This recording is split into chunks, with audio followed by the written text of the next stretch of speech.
오늘 예수님께서 예루살렘으로 입성하신 종려주일입니다.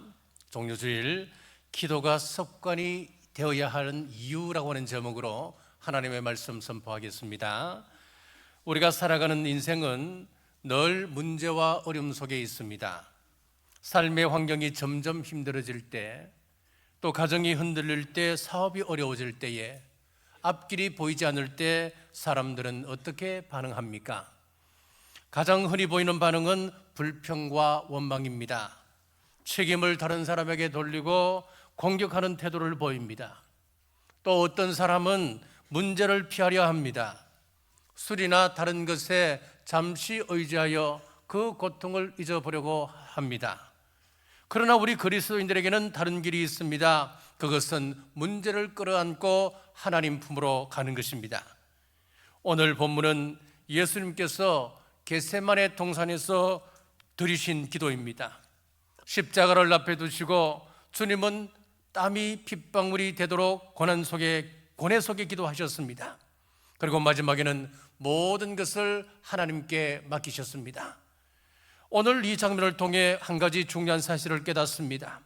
오늘 우리의 문제는 문제가 있을 때마다 달려갈 곳이 있는데도 불구하고, 우리를 품어주시는 하나님 품이 있음에도 불구하고 기도 자리로 나가지 못한다는 데 있습니다. 그래서 주님은 십자가를 앞둔 그날 밤 겟세마네 동산에서 기도하시며 기도의 본을 우리에게 보이셨습니다. 첫째, 예수님의 습관이 기도셨기 때문입니다. 39절 말씀 같이 읽겠습니다. 예수께서 나가사 습관을 따라 감람산에 가시매 제자들도 따라갔더니. 아멘. 자, 여기서 중요한 표현이 하나 나옵니다. 습관이라는 단어입니다. 우리 예수님께서 기도하셨는데 습관을 따라 기도하셨다라고 말씀하고 있습니다. 사람들은 종종 말합니다. 습관적인 신앙은 좋지 않다. 그러나 분명히 아셔야 합니다. 신앙은 거룩한 습관이 되어야 합니다. 기도가 습관이 되어야 합니다. 말씀이 습관이 되어야 합니다. 예배가 습관이 되어야 합니다. 몸에 밴 신앙이 되어야 합니다. 여러분에게 묻습니다. 우리 몸에 밴 습관은 무엇입니까? 습관적으로 불평하고 살지는 않습니까? 습관적으로 남의 말을 옮기며 사는 사람들이 아닙니까? 미국의 조지아 주립대학의 토마스 스탠리 교수는 부의 형성과 개성이라고 하는 연구를 했습니다. 그리고 발표했습니다. 20년 동안 미국 100만 장자의 성장 과정과 기업의 발전을 추적 조사했는데 매우 흥미있는 결론을 도출하게 되었습니다. 미국의 부유층 가운데 약 20%는 부모로부터 기업과 유산을 물려받은 사람들이었고, 나머지 80%는 중산층이나 노동자 가정에 태어났던 사람들이었습니다. 그래서 자수성가한 사람이었다고 발표를 했습니다. 그렇다면 자수성가한 그 사람들의 공통점은 무엇일까요? 그들은 부모로부터 물질이 아니라 더 값진 유산을 물려받았습니다. 그 유산이 무엇일까요? 성실과 정직, 용기와 믿음 같은 삶의 태도와 습관이었습니다. 사랑하는 여러분, 사람의 인생을 결정하는 것은 눈에 보이는 물질이 아닙니다. 보이지 않는 믿음의 유산, 삶에 새겨진 거룩한 습관이 결국 한 사람의 인생을 세우더라고 하는 것입니다. 오늘 본문에서 우리가 붙들어야 할 진리는 분명합니다. 우리 예수님의 거룩한 습관, 기도의 습관입니다. 예수님은 평생 기도하셨습니다. 공생애를 시작하시기 전 예수님은 40일 금식 기도로 사역을 시작하셨습니다. 12제자를 택하실 때도 기도로 준비하신 후 12제자를 선택하셨습니다. 새벽 미명에 한적한 곳에 찾아 기도하셨습니다. 특별히 주목해야 할 것은 중요한 순간마다 감람산에 올라가셨습니다. 십자가를 앞둔 마지막 순간에도 예수님은 감람산 겟세마네 동산에서 기도하셨습니다. 자, 여기서 우리는 한 가지 중요한 사실을 배웁니다. 기도는 내용뿐만 아니라 장소와 환경 또한 중요하다고 하는 사실입니다. 예수님께서 굳이 감람산으로 올라가신 것은 기도에 집중할 수 있는 환경을 의도적으로 선택하셨다 하는 것을 알 수가 있습니다. 사랑하는 여러분, 우리는 침대에서 기도할 수 있습니다. 이불 속에서도 기도할 수 있습니다. 어디서든 기도해도 하나님은 다 들으십니다. 그러나 새벽에 교회로 나오는 이유가 무엇일까요? 그것은 기도에 집중하기 위함입니다. 혼잡한 장소보다는 조용한 곳이 좋습니다. 물건이 이리저리 널브러져 있는 어수선한 환경보다는 구별된 장소가 좋은 것입니다. 감람산은 한적하고 고요하며 기도에 집중하기 좋은 곳이었습니다. 다니엘은 젊은 나이에 포로로 잡혀갔습니다. 그러나 바벨론 제국에서도 그 이후 일어난 페르시아 제국에서도 그는 총리로 쓰임 받았습니다. 이것은 쉽게 설명할 수 없는 일입니다. 정치권만 바뀌어도 사람이 바뀌는 것이 이 세상 원리인데, 정권이 아니라 나라 자체가 바뀌어도 그가 그 자리를 유지하실 수 있던 이유가 무엇일까요? 비결이 있습니다. 다니엘 6장 10절 같이 읽겠습니다. 다니엘이 이 조스에 왕의 도장이 찍힌 것을 알고도 자기 집에 돌아가서는 윗방에 올라가 예루살렘으로 향한 창문을 열고 전에 하던 대로 하루 3번씩 무릎을 꿇고 기도하며 그의 하나님께 감사하였더라. 아멘. 그는 시간과 장소를 정해놓고 흔들리지 않는 기도의 습관을 이어갔습니다. 그 거룩한 습관이 유혹과 음모가 가득한 이방 정치 한복판에서 거룩한 영향력을 끼칠 수 있게 된 것입니다. 반대로 성경은 나쁜 습관의 무서움도 말씀하고 있습니다. 예레미야 22장 21절 같이 읽겠습니다. 내가 평안할 때에 내가 내게 말하였으나 내 말이 나는 듣지 아니하리라 하였나니 내가 어려서부터 내 목소리를 청종하지 아니함이 내 습관이라. 아멘. 이스라엘 백성들의 나쁜 습관이 무엇이었습니까? 하나님의 말씀을 들어도 그 말씀에 순종하지 않는 나쁜 습관을 가지고 있었다 그랬습니다. 이 나쁜 습관으로 인해서 나라가 망하게 되었습니다. 사랑하는 여러분, 습관은 삶을 넘어서 인생의 방향을 결정짓습니다. 그러므로 우리는 기도의 작은 습관부터 한번 돌아보셔야 합니다. 자, 요즘은 다른 곳에 나가서 식당에 가서 기도하기 참 민망하다 하는 이야기를 많이 듣습니다. 그러나 우리는 주위 시선에 아랑곳하지 않고 우리는 식사를 앞에 두고 하나님 앞에 먼저 감사하는 것, 그것 작은 것이지만 그것 보여셔야 합니다. 운전할 때 잠깐 운전하기 전에 눈을 감고 하나님 우리 운전대를 붙잡아 주옵소서 기도하셔야 합니다. 여러분들은 다른 성도의 집에 방문할 때 기도하시지요? 좋습니다. 그렇게 하셔야 됩니다. 하나님, 이 가정에 하나님의 평안이 임하게 하옵소서 우리는 기도하셔야 됩니다. 우리 자녀들을 보낼 때에 보일 때마다 머리에 손을 얹고 하나님, 이 자녀에게 복의 복을 다하여 주옵소서 우리는 축복하셔야 됩니다. 이 작은 기도의 습관이 쌓여서 우리의 삶을 바꾸고 우리의 인생을 하나님께로 이끌어가게 됩니다. 사랑하는 여러분, 기도가 일이 아니라 삶이 되면 얼마나 좋겠습니까? 기도가 의무가 아니라 호흡이 되면 얼마나 좋겠습니까? 우리 주님처럼 기도하며 살아가는 인생, 그 복된 길을 걸어가리라 소원하는 제59차 새벽기도 총진군 되시기를 주님의 이름으로 축복합니다. 둘째, 유혹에 빠지지 않게 하기 때문입니다. 40절 같이 읽겠습니다. 그곳에 이르러 그들에게 이르시되 유혹에 빠지지 않게 기도하라 하시고, 아멘. 49절 같이 읽겠습니다. 시험에 들지 않게 일어나 기도하라 하시니라. 아멘. 자, 여기서 우리는 분명한 사실 하나를 붙잡아야 합니다. 주님께서는 제자들에게 기도하라고 명령하셨습니다. 왜입니까?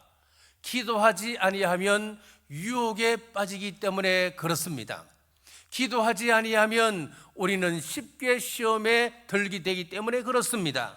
그래서 주님께서는 두 번이나 연속적으로 시험에 들지 않게 깨어 기도하라 했습니다. 유혹에 빠지지 않게 기도하라 말씀하셨습니다. 사랑하는 여러분, 오늘 우리가 자주 듣는 말 중에 하나가 나 요즘 시험에 들었어. 나 요즘 시험에 들었어. 여러분, 영적으로 재해석하면 어떤 말이 되는 줄 아십니까? 나 요즘 기도의 자리를 잊어버렸어. 그 말이 되는 겁니다. 그러므로 시험이 들었다면 정직하게 여러분 자신을 돌아보셔야 합니다. 기도의 자리를 내가 놓치진 않았는가, 이것 보셔야 합니다. 자, 오늘 본문과 같은 내용을 기록하고 있는 마가복음을 보면은 이 부분을 좀 더 세밀하게 구체적으로 표현하고 있는 것을 봅니다. 예수님께서 지금 이 겟세마네 동산, 감람산에 있는 이 겟세마네 동산에 오늘 본문을 읽어보면 모든 제자들이 따라간 것처럼 보입니다만은 마가복음에서는 그렇게 기록하지 않습니다. 마가복음에서는 세 사람을 따로 데리고 올라가셨습니다. 베드로와 야고보와 요한이었습니다. 이 세 사람은 특별한 사람들이었습니다. 우리 예수님께서 행하신 많은 이적들 가운데 특별히 이 세 사람에게 하나님께서 동행하셨고 예수님께서 그들에게 보여주신 이적들이 참 많습니다. 자, 예를 들어서 야이로의 딸을 고치신 그 기적의 현장에 이 세 사람을 데리고 가셨습니다. 그리고 변화산의 그 영광을 보여주실 때도 이 세 사람을 따로 데리고 올라가셨습니다. 그리고 마지막 감람산에서 겟세마네 동산에서 예수님께서 땀이 핏방울이 되도록 기도하셨던 그 현장에 이 세 사람을 따로 데리고 올라가셨습니다. 그것이 바로 마가복음의 말씀이지요. 자, 그런데 우리가 여기서 잘 보셔야 됩니다. 이 세 사람은 다른 제자들이 보지 못했던, 경험하지 못했던 특별한 은혜를 이 사람들은 보고 경험했습니다. 자, 그런데 오늘 예수님께서는 어떻게 하시느냐? 이 세 사람을 따로 기도의 자리로 초청하고 계셨습니다. 여기서 중요한 영적 원리가 드러납니다. 큰 은혜를 받은 사람일수록 더 깊은 기도의 자리로 하나님께서 부르신다는 사실입니다. 사랑하는 여러분, 여러분이 하나님의 큰 은혜를 받고 살아가십니까? 그렇다면 지금 더 깊은 자리로 우리 주님께서 기도의 자리로 여러분을 부르고 계십니다. 그런데 제자들의 문제가 무엇입니까? 영광의 자리는 좋아했습니다. 기적의 현장은 좋아했습니다. 그러나 기도의 자리는 힘들어했습니다. 우리의 모습도 다르지 않습니다. 변화산은 좋아합니다. 그러나 감람산은 피합니다. 은혜의 자리는 사모합니다. 그러나 기도의 자리는 미룹니다. 그러나 분명히 선포합니다. 변화산의 영광은 감람산의 기도 위에 세워지는 것입니다. 분명한 사실은 기도하지 않는 사람은 유혹 앞에서, 시험 앞에서 무너집니다. 유두고는 잠의 유혹을 이기지 못하고 창틀에 걸터 앉았다 떨어졌습니다. 요나는 하나님의 부르심을 거절하고 다시스로 가는 배를 탔습니다. 배 밑에서 깊은 잠을 잤습니다. 선원이 깨웁니다. 자는 자여 어찌 믿뇨? 일어나 내 하나님께 기도하라. 물고기 뱃속에 들어갔습니다. 삼손은 들라의 유혹을 이기지 못하고 깊은 잠을 자다 머리가 잘리고 머리카락이 잘리고 두 눈이 빼이는 그런 비참한 비극을 경험했습니다. 당시 제자들의 상황도 쉽지 않았습니다. 피곤했습니다. 슬픔에 잠겨 있습니다. 잠들 수밖에 없는 상황이었습니다. 그러나 주님께서는 말씀합니다. 일어나 기도하라. 왜입니까? 시험을 이기는 길은 기도밖에 없기 때문에 그렇습니다. 사랑하는 여러분, 지금 우리의 시대는 시험이 넘칩니다.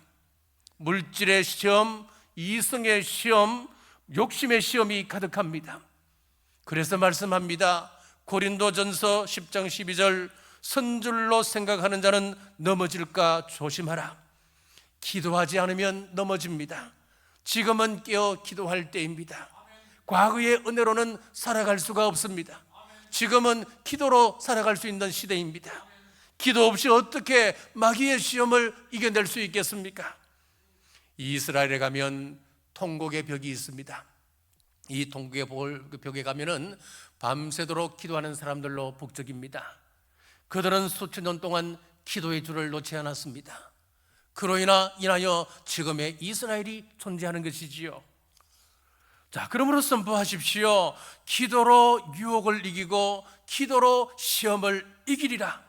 이 믿음의 선포가 여러분의 삶의 실제가 되시기를 주님의 이름으로 축복합니다.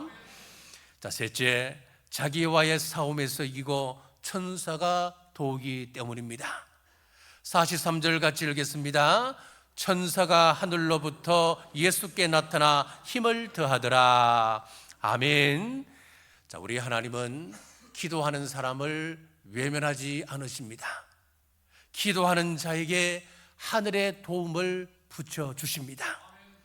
소돔과 고모라 심판 속에서 롯과 두 딸을 이끌어냈던 자가 누굽니까? 천사들이었습니다. 로뎀 나무 아래서 실망하여 낙심하여 쓰러진 엘리야를 하나님께서 천사를 보내어 먹이시고 일으켜 세우셨습니다. 엘리사가 있는 도단성을 아람 군대가 포위했습니다. 그런데 그 주위를 하늘의 불말과 불병거가 다시 포위하고 있는 것 아니겠습니까? 사자굴에 던져진 다니엘에게도 사자입을 막으신 것은 천사들이었습니다. 광야에서 40일 금식 기도하신 후 사탄의 시험을 이긴 예수님에게 천사가 와서 수종 들었습니다. 사랑하는 여러분, 기도할 때 하늘이 움직입니다. 기도할 때 하나님께서 도우십니다. 기도할 때 하나님께서 일하시고 기도할 때 보이지 않는 손이 우리를 붙들어 주십니다. 또 하나 분명한 사실이 있습니다. 기도는 자기와의 싸움에서 이기도록 하십니다. 44절 같이 읽겠습니다. 예수께서 힘쓰고 애써 더욱 간절히 기도하시니 땀이 땅에 떨어지는 핏방울같이 되더라. 아멘. 지금 예수님께서 싸우시는 것은 사람과의 싸움이 아니었습니다. 자기 자신과의 싸움이었습니다. 십자가를 피하고 싶은 자기의 마음, 그리고 하나님께서 십자가를 지라고 하신 그 명령, 하나님의 그 의도, 그 사이에 있는 싸움이었습니다. 그래서 주님은 말씀하십니다. 누구든지 나를 따라오려거든 자기를 부인하고 자기 십자가를 지고 나를 쫓을 것이라 했습니다. 승리는 어디서부터 시작되는 것입니까? 자기를 끊는 데서부터 시작합니다. 자기를 부인하는 데서부터 시작하는 것입니다. 그래서 주님은 기도의 자리로 나아가신 것이지요. 여러분의 싸움은 무엇입니까? 미움입니까? 다툼입니까? 시기입니까? 질투입니까? 기도 없이 이길 수 없습니다. 기도 없이 승리를 장담할 수 없습니다.